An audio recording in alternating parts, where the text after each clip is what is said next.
The universe is really big. We live in a galaxy, the Milky Way galaxy. There are about 100 billion stars in the Milky Way galaxy.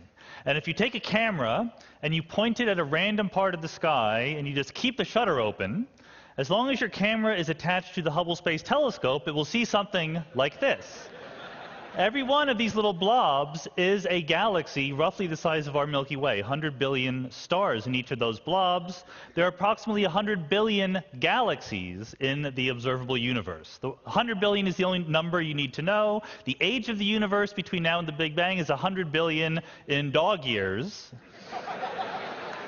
which tells you something about our place in the universe. One thing you can do with a picture like this is simply admire it. It's extremely beautiful. I've often wondered what is the evolutionary pressure that made our ancestors in the Welt adapt and evolve to really enjoy pictures of galaxies when they didn't have any. But we would also like to understand it. As a cosmologist, I want to ask, why is the universe like this? One big clue we have is that the universe is changing with time. If you looked at one of these galaxies and measured its velocity, it would be moving away from you. And if you look at a galaxy even further away, it would be moving away faster. So we say the universe is expanding. What that means, of course, is that in the past, things were closer together. In the past, the universe was more dense, and it was also hotter. If you squeeze things together, the temperature goes up. That kind of makes sense to us. The thing that doesn't make sense to us as much is that the universe at early times, near the Big Bang, was also very, very smooth. You might think that that's not a surprise. The air in this room is very smooth. You might say, well, maybe things just smooth themselves out. But the conditions near the Big Bang are very, very different than the conditions of the air in this room. In particular, things were a lot denser. The gravitational pull of things was a lot stronger near the Big Bang. What you have to think about is, we have a universe with 100 billion galaxies, 100 billion stars each. At early times, those 100 billion galaxies were squeezed into a region about this big, literally, at early times. And you have to imagine doing that squeezing without any imperfections, without any little spots where there were a few more atoms than somewhere else. Because if there had been, they would have collapsed under the gravitational pull into a huge black hole.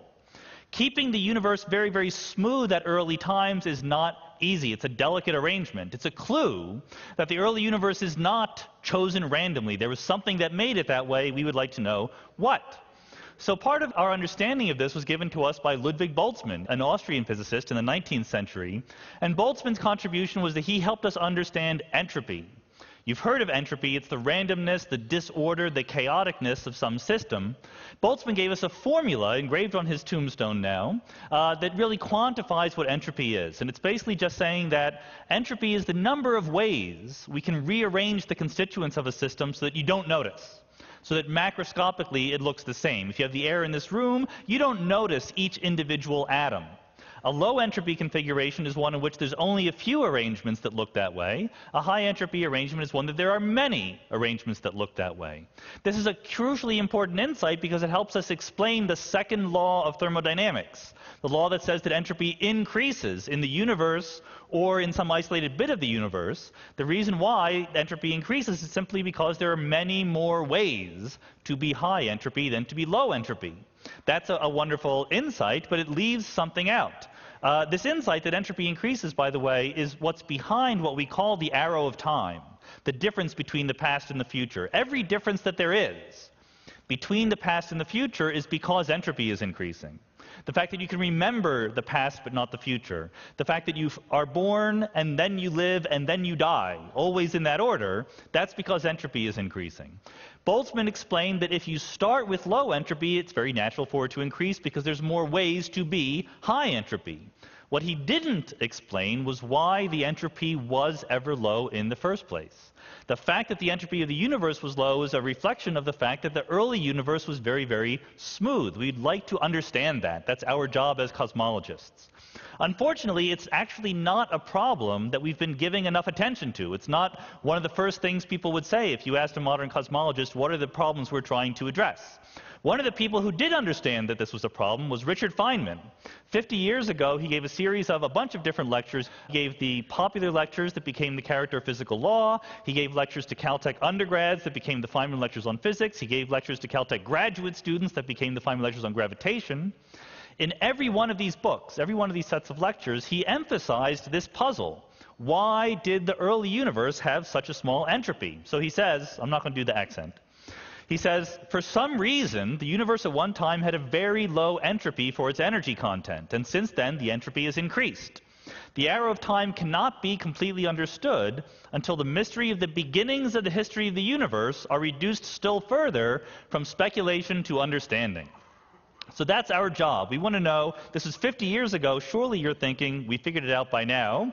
It's not true that we figured it out by now. The reason the problem has gotten worse rather than better is because in 1998 we learned something crucial about the universe that we didn't know before. We learned that it's accelerating. The universe is not only expanding, if you look at that galaxy, it's moving away.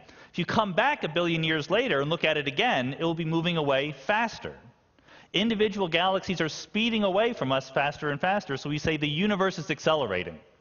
Unlike the low entropy of the early universe, even though we don't know the answer for this, we at least have a good theory that can explain it if that theory is right, and that's the theory of dark energy. It's just the idea that empty space itself has energy. In every little cubic centimeter of space, whether or not there's stuff, whether or not there's particles, matter, radiation, or whatever, there is still energy even in the space itself. And this energy, according to Einstein, exerts a push on the universe. It is a perpetual impulse that pushes galaxies apart from each other. Because dark energy, unlike matter or radiation, does not dilute away as the universe expands. The amount of energy in each cubic centimeter remains the same even as the universe gets bigger and bigger. This has crucial implications for what the universe is going to do in the future. For one thing, the universe will expand forever. Back when I was your age, we didn't know what the universe was going to do. Some people thought that the universe would recollapse in the future. Einstein was fond of this idea. But if there's dark energy and the dark energy does not go away, the universe is just going to keep expanding forever and ever and ever. 14 billion years in the past, 100 billion dog years, but an infinite number of years into the future. Meanwhile, for all intents and purposes, space looks finite to us. Space may be finite or infinite, but because the universe is accelerating, there are parts of it we cannot see and never will see. There's a finite region of space that we have access to, surrounded by a horizon, so even though time goes on forever, space is limited to us. Finally,